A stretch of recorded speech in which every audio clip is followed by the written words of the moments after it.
বাংলাদেশের সার্বভৌমত্ব কোনো ধরনের হুমকির মধ্যে নেই বলে জানিয়েছেন স্বরাষ্ট্র উপদেষ্টা লেফটেন্যান্ট জেনারেল মোহাম্মদ জাহাঙ্গীর আলম চৌধুরী। উপদেষ্টা আজ সকালে রাজধানীর পূর্বাচল ফায়ার সার্ভিস ও সিভিল ডিফেন্স মাল্টিপারপাস ট্রেনিং গ্রাউন্ডে আন্তর্জাতিক স্বেচ্ছাসেবক দিবস 2024 উপলক্ষে ফায়ার সার্ভিস ও সিভিল ডিফেন্স আয়োজিত অনুষ্ঠানের উদ্বোধন শেষে সাংবাদিকদের ব্রিফিংকালে একথা জানান। সীমান্ত নিয়ে সাংবাদিকদের এক প্রশ্নের জবাবে উপদেষ্টা বলেন, সীমান্তে উত্তেজনা নেই, সীমান্ত অন্যান্য সময়ের মতো স্বাভাবিক অবস্থায় আছে। তবে ভারতীয় মিডিয়া বাংলাদেশ সম্পর্কে অপপ্রচার চালাচ্ছে। এজন্য তিনি বাংলাদেশের মিডিয়াগুলোকে সত্য খবর প্রকাশ করে ভারতীয় মিডিয়ার অপপ্রচারের জবাব দেওয়ার অনুরোধ জানান। তিনি বলেন, একটা দেশ অন্য দেশ নিয়ে কতটা নগ্ন ও মিথ্যা তথ্য প্রচার করতে পারে ভারতীয় মিডিয়া এর উদাহরণ। আমরা যারা এই দেশে আছি সবাই একসঙ্গে এর প্রতিবাদ করব। সাংবাদিকদের আরেক প্রশ্নের জবাবে উপদেষ্টা বলেন, ভারত ইস্যুতে কোনো উদ্বেগজনক আশঙ্কা নেই। তারা যা করছে আপনারা এর প্রতিবাদ করবেন এবং সত্য ঘটনা প্রকাশ করবেন। সেই সময় ওদের মুখে চুনকালি পড়বে।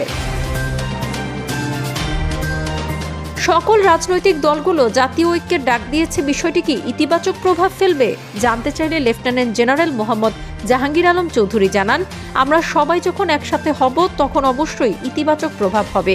এতে করে আমরা সবাই একসাথে কাজ করব, একসাথে প্রতিবাদ করতে পারব। এটা খুবই ভালো দিক।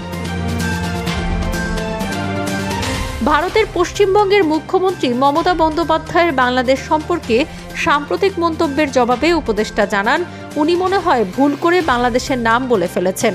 আমার তো মনে হয় উনার দেশে জাতিসংঘ শান্তিরক্ষী বাহিনীর সদস্য মোতায়েন করা প্রয়োজন।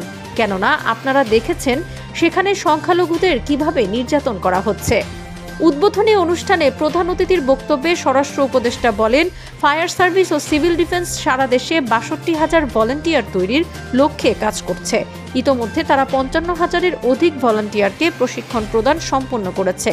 তিনি বলেন, ফায়ার সার্ভিস ও সিভিল ডিফেন্সের সদস্যদের পক্ষে এককভাবে বন্যা, ভূমিকম্প ইত্যাদি দুর্যোগ মোকাবেলা করা দুরূহ। এক্ষেত্রে ভলান্টিয়ার বা স্বেচ্ছাসেবকদের ভূমিকা অত্যন্ত গুরুত্বপূর্ণ। তবে তাদের উপযুক্ত করে গড়ে তুলতে প্রশিক্ষণের কোনো বিকল্প নেই। বিশেষ করে ভূমিকম্পের ন্যায় ভয়াবহ দুর্যোগ মোকাবেলায় সকল স্তরে স্বেচ্ছাসেবক এবং তাদের প্রয়োজনীয় প্রস্তুতি ও প্রশিক্ষণ অত্যন্ত গুরুত্বপূর্ণ। লেফটেন্যান্ট জেনারেল মোহাম্মদ জাহাঙ্গীর আলম চৌধুরী বলেন, ফায়ার সার্ভিস ও সিভিল ডিফেন্সের প্রশিক্ষিত ভলান্টিয়ারগণ নিঃস্বার্থ সেবার মাধ্যমে জনগণের বন্ধু হিসেবে আত্মপ্রকাশ করতে সমর্থন দিয়েছে। সাভারের রানা প্লাজা ভবন ধস, চট্টগ্রামের বিএম কন্টেইনার ডিপোর ভয়াবহ অগ্নি দুর্ঘটনা সহ দেশের বড় বড় দুর্ঘটনায় ফায়ার ফাইটারদের সাথে ভলান্টিয়াররাও কাঁধে কাঁধ মিলিয়ে অগ্নি নির্বাপন ও উদ্ধার কাজে অংশগ্রহণ করছে। অনুষ্ঠানে স্বাগত বক্তব্য রাখেন ফায়ার সার্ভিস ও সিভিল ডিফেন্স অধিদপ্তরের মহাপরিচালক brigadier general Mohammad Zahed Kamal, NDC. Desk report, তরঙ্গ নিউজ।